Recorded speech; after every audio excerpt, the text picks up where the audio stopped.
Siapa sangka, tempat yang disebut sebagai salah satu akademi paling bergengsi di dunia asing ternyata menyimpan sisi yang begitu kejam. Akademi Dewa Perang, tempat yang konon melahirkan para dewa perang terkuat, justru menjadikan nyawa makhluk hidup sebagai alat untuk melatih para jeniusnya. Setelah kejadian di kota Blackwater, para petinggi memutuskan bahwa Huang atau Shi Hao akan dikirim ke Akademi Dewa Perang sebagai seorang pejuang. Kabar ini langsung mengguncang berbagai wilayah. Banyak orang penasaran karena beberapa anggota klan kaisar seperti Qing Kun, Yu Yu, Mo Xian, He Ziming, dan Wu Kun juga memutuskan menuju akademi tersebut. Bagi mereka, tujuan utamanya bukan untuk belajar, melainkan ingin melihat sendiri Huang yang namanya sudah mengguncang dunia asing. Akademi Dewa Perang sendiri memiliki latar belakang yang luar biasa. Tempat itu berdiri di bekas wilayah Raja Abadi Luomo yang gugur pada akhir era Immortal Ancient. Meskipun wilayah inti warisannya telah dipindahkan oleh keturunannya, kawasan yang tersisa masih menjadi tanah suci yang dipenuhi hukum Dao dan energi spiritual yang sangat kuat. Setiap tahunnya, hanya 1.000 murid terbaik yang berhak bertahan di akademi itu setelah melalui seleksi yang sangat ketat. Namun, nasib Shi Hao sama sekali berbeda dari para murid lainnya. Begitu tiba di akademi, Shi Hao tidak disambut sebagai tamu ataupun murid. Ia langsung dibelenggu dengan rantai khusus dan dimasukkan ke dalam penjara gelap bersama ratusan tahanan lain yang disebut sebagai pejuang. Di sana, ia melihat puluhan manusia yang ternyata merupakan keturunan 9 surga 10 bumi. Leluhur mereka pernah ditangkap dalam peperangan di masa lalu, dan sejak saat itu seluruh garis keturunan mereka dipaksa hidup sebagai budak. Shi Hao juga bertemu dengan sapi barbar tua yang menjelaskan kenyataan pahit mengenai tempat tersebut.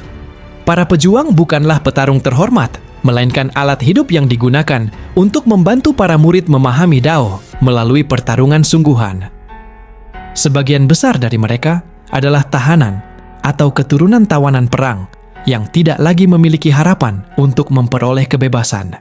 Mendengar kenyataan itu, kemarahan Shi Hao mulai membara. Ia menyadari bahwa setelah bertahun-tahun berlalu, masih ada begitu banyak keturunan 9 surga yang hidup dalam penderitaan. Sementara itu, para pengkhianat yang berpihak kepada dunia asing justru menikmati kehidupan yang jauh lebih baik. Tidak lama kemudian, para pejuang dibawa menuju Istana Dao Besar, tempat para ahli mengajarkan kitab suci dan hukum Dao kepada para murid Akademi Dewa Perang.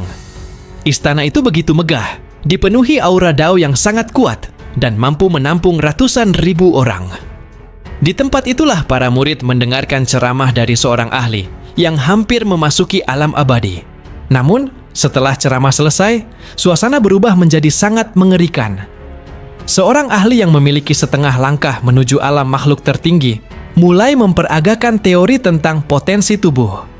Bukannya menggunakan boneka atau teknik ilusi, ia justru memilih seorang pejuang sebagai bahan percobaan. Tubuh pejuang itu dihancurkan sedikit demi sedikit. Tulangnya remuk, darah menyembur kemana-mana. Bahkan tengkoraknya retak hanya agar para murid dapat melihat bagaimana potensi tubuh seseorang muncul ketika berada di ambang kematian. Pemandangan itu membuat seluruh aula dipenuhi jeritan kesakitan. Bagi para pengajar akademi, semua itu hanyalah bagian dari pembelajaran. Nyawa para pejuang sama sekali tidak dianggap berharga selama para murid bisa memperoleh pemahaman yang lebih dalam mengenai Dao. Tidak lama berselang, giliran sapi barbar tua yang dijadikan bahan latihan. Dengan mudah pertahanannya dihancurkan menggunakan hukum langit dan bumi, hingga tanduknya patah dan tubuhnya dipenuhi luka parah. Beruntung ia masih berhasil bertahan hidup, meskipun kondisinya sudah sangat mengenaskan. Melihat semua itu, kemarahan Shi Hao mencapai batasnya. Ia menyaksikan sendiri bagaimana satu demi satu pejuang dipukuli, disiksa, bahkan dibunuh hanya demi meningkatkan kekuatan para murid Akademi Dewa Perang. Akhirnya, giliran Shi Hao yang dipanggil ke arena. Saat wajahnya dikenali, seluruh aula langsung gempar. Semua orang mengetahui bahwa tahanan yang berada di hadapan mereka bukanlah pejuang biasa, melainkan Huang, sosok yang telah berkali-kali mengguncang dunia asing. Meski begitu, mereka tetap merasa percaya diri karena tubuh Shi Hao masih dibelenggu oleh rantai buatan makhluk tertinggi. yang diyakini mampu menekan seluruh kekuatannya. Sayangnya, keyakinan itu hanya bertahan sesaat. Begitu para murid mencoba menggunakan kekuatan langit dan bumi untuk menekan Shi Hao, cahaya menyilaukan langsung meledak dari tubuhnya. Tekanan yang mereka banggakan hancur dalam sekejap, sementara para murid terpental ke segala arah tanpa mampu menghentikannya. Shi Hao kemudian memanfaatkan rantai yang masih membelenggu tubuhnya sebagai senjata. Dalam satu gerakan yang sangat cepat, rantai itu melilit leher salah satu murid Akademi Dewa Perang. Seketika kepala murid tersebut terpenggal, sementara darah membasahi lantai Istana Dao Besar. Suasana yang sebelumnya dipenuhi pembelajaran Dao berubah menjadi kepanikan total. Para jenius Akademi Dewa Perang akhirnya menyadari bahwa meskipun dibelenggu, Huang tetap merupakan monster yang tidak bisa diremehkan. Kematian seorang murid elit di tangan Shi Hao langsung mengguncang seluruh Akademi Dewa Perang. Untuk pertama kalinya, seorang pejuang berhasil membunuh murid akademi yang selama ini selalu menjadikan para tahanan sebagai sasaran latihan. Di tengah Istana Dao Besar, Shi Hao tetap berdiri tenang dengan rantai berlumuran darah di kedua tangannya. Sementara para tetua hanya bisa menyaksikan murid mereka benar-benar tewas karena bahkan roh primordialnya telah dihancurkan. Meski dipenuhi amarah, para petinggi tidak bisa membunuh Shi Hao begitu saja karena masih ada perintah untuk mempertahankan nyawanya. Sebagai gantinya, mereka memperketat belenggu yang mengikat tubuhnya dan kembali menjadikannya sebagai pejuang di aula senjata. Di tempat itu, para murid mempelajari senjata-senjata ganas yang dipelihara menggunakan darah dan energi kehidupan. Seperti biasa, para pejuang kembali dijadikan bahan percobaan hingga beberapa di antaranya tewas dengan cara yang mengenaskan. Nasib buruk kembali menimpa sapi barbar tua ketika sebuah pedang merah menembus dadanya dan menghisap darah esensinya. Melihat hal itu, Shi Hao tidak tinggal diam. Dengan kekuatan fisiknya, ia menghancurkan pedang tersebut dan menyelamatkan sapi barbar tua. Melihat darah Huang yang luar biasa, para tetua justru mempersilakan para murid menggunakan Shi Hao sebagai sasaran untuk menguji senjata berdarah mereka. Seorang jenius dari klan raja bersama beberapa murid lainnya langsung menyerang Shi Hao menggunakan berbagai artefak mematikan. Namun hasilnya benar-benar di luar dugaan.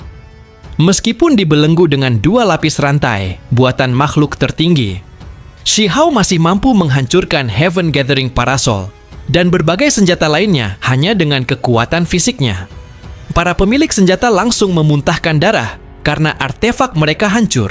Beberapa hari kemudian, Shi Hao dipindahkan ke aula kekuatan magis.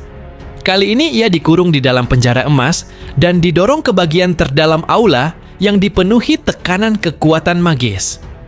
Para murid sengaja ingin melihat batas kemampuan Huang, tanpa menyadari bahwa Shi Hao memiliki kemampuan langka yang dapat meniadakan kekuatan magis lawan. Saat kemampuan itu aktif, seluruh perlindungan para murid langsung lenyap. Tekanan mengerikan dari aula kekuatan magis menghantam mereka tanpa ampun, hingga satu persatu meledak menjadi kabut darah. Dalam waktu singkat, sebanyak 83 murid elit tewas, menciptakan tragedi terbesar yang pernah terjadi di Akademi Dewa Perang. Kematian puluhan murid membuat seluruh akademi gempar. Para anggota klan Kaisar akhirnya mulai tertarik untuk turun tangan dan menjadikan Shi Hao sebagai batu asah bagi kekuatan mereka. Namun sebelum mereka sempat bertindak, sebuah kabar mengejutkan datang. Klan Gu, klan kuat yang berasal dari 9 surga dan memiliki kedudukan setara dengan klan Kaisar, ternyata lebih dulu datang dan membawa Shi Hao pergi dari Akademi Dewa Perang. Setelah Shi Hao dibawa pergi oleh klan Gu, seluruh Akademi Dewa Perang langsung dipenuhi berbagai spekulasi. Banyak yang mengira klan Gu ingin menghukumnya atas kekacauan yang telah ia timbulkan, sementara yang lain menduga mereka memiliki tujuan yang jauh lebih besar. Sebagai klan yang memiliki kedudukan setara dengan klan Kaisar dan sama-sama berasal dari 9 surga, setiap tindakan klan Gu langsung menjadi pusat perhatian.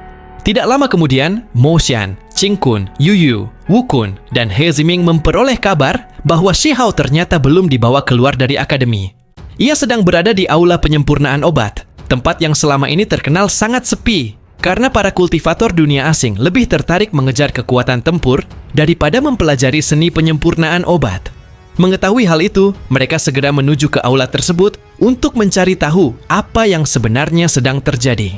Sesampainya di sana, mereka mengetahui bahwa makhluk tertinggi klan Gu memang berniat membawa Shi Hao kembali ke tanah leluhur mereka. Tujuannya bukan sekadar menghukum Huang, melainkan menyelidiki berbagai rahasia yang tersembunyi di dalam tubuh dan lautan kesadarannya. Namun, sebagian petinggi Akademi Dewa Perang menentang rencana itu karena khawatir metode klan Gu terlalu ekstrim dan justru akan membunuh Shi Hao. Perbedaan pendapat di antara para petinggi akhirnya membuat Shi Hao untuk sementara tetap ditahan di aula penyempurnaan obat sambil menunggu keputusan akhir. Ketika gerbang aula akhirnya dibuka, semua murid yang berkumpul langsung dibuat tercengang. Di dalam ruangan, hanya ada beberapa makhluk tertinggi yang duduk dengan tenang di atas sajadah. Selain tetua dari klan Gu, hadir pula makhluk tertinggi dari garis keturunan singa tak takut dan biksu kuno jatuh. Kehadiran tiga tokoh sebesar itu membuat semua orang sadar bahwa apapun yang akan dilakukan kepada Shi Hao pasti merupakan sesuatu yang luar biasa penting. Tatapan semua orang kemudian tertuju pada sebuah tungku obat kuno yang diselimuti api dao. Dari dalam tungku itulah mereka merasakan aura Shi Hao. Seketika suasana menjadi sunyi karena semua orang menyadari bahwa Huang benar-benar berada di dalam tungku tersebut. Banyak murid mengira Shi Hao sedang disempurnakan hingga mati, sementara sebagian lainnya tidak percaya bahwa seseorang sekuat Huang bisa diperlakukan seperti bahan obat. Makhluk tertinggi klan Gu kemudian menjelaskan bahwa tujuan mereka bukan untuk membunuh Shi Hao. Mereka ingin mengungkap seluruh rahasia yang tersembunyi di dalam dirinya dengan metode penyempurnaan yang sangat khusus. Menurut mereka, jika memaksa membaca ingatan Shi Hao secara langsung, pembatas yang ada di lautan kesadarannya akan aktif dan menghancurkan roh primordialnya. Karena itulah mereka memilih cara yang jauh lebih rumit dan berisiko.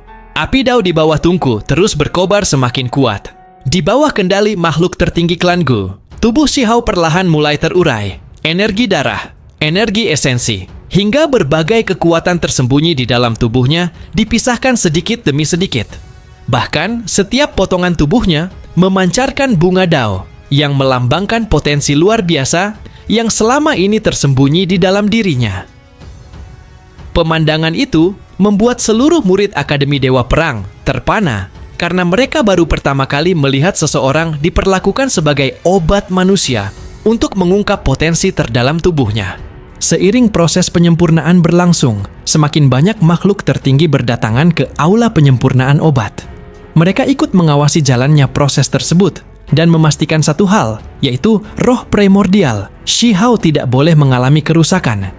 Jika metode ini gagal, mereka bahkan telah menyiapkan rencana cadangan, yaitu membawa Shi Hao ke tanah leluhur klan Gu untuk menggunakan tungku Yin Yang, artefak legendaris yang diyakini mampu membalikkan Yin, dan yang serta mengungkap seluruh rahasia yang tersembunyi di dalam dirinya.